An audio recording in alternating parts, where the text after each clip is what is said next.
গতি বাড়িয়ে স্থলভাগের দিকে ধেয়ে আসছে ঘূর্ণিঝড় মন্থা। আছড়ে পড়বে মঙ্গলবার। কলকাতা সহ দক্ষিণবঙ্গে প্রবল দুর্যোগের আশঙ্কা।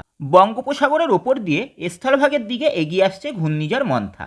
আলিপুর আবহাওয়া দপ্তরের সোমবারের দুপুরের বুলেটিন অনুসারে শেষ 6 ঘন্টায় গতি বৃদ্ধি করেছে মন্থা। মঙ্গলবার সকালে প্রবল ঘূর্ণিঝড়ে পরিণত হবে।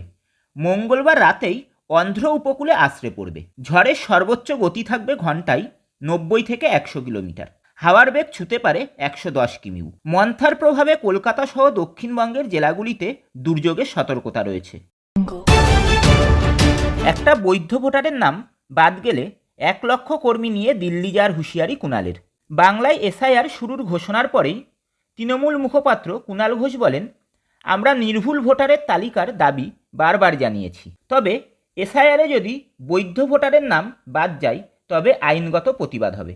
এসআইআর করতে গিয়ে যদি বৈধ নাগরিকরা হয়রান হন তবে 1 লক্ষ কর্মীকে নিয়ে দিল্লিতে নির্বাচন কমিশনের দপ্তরে ঘেরাও করা হবে।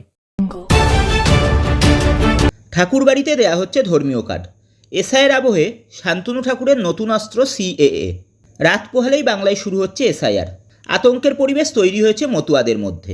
তাই 2002 সালের পরে যারা ভোটার তালিকায় নাম তুলেছেন তাদের নাগরিকত্ব পাইয়ে দেওয়ার আশ্বাস দিয়েছেন কেন্দ্রীয় মন্ত্রী শান্তনু ঠাকুর।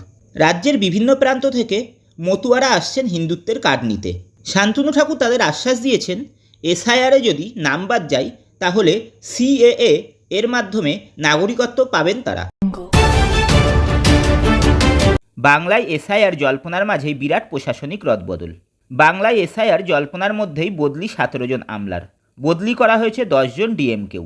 একসাথে 17 জন আইএসের বদলি এ রাজ্যে এর আগে নজরবিহীন।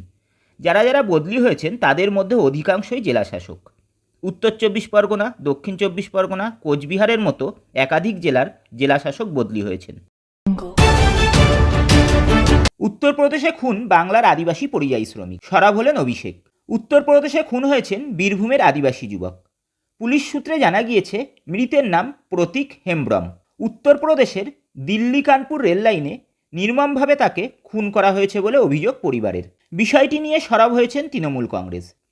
তৃণমূলের সর্বভারতীয় সাধারণ সম্পাদক অভিষেক বন্দ্যোপাধ্যায়ের নির্দেশে সাংসদ সমীরুল ইসলাম এবং অন্যান্য আদিবাসী নেতারা মৃতের পরিবারের সঙ্গে দেখা করতে যান।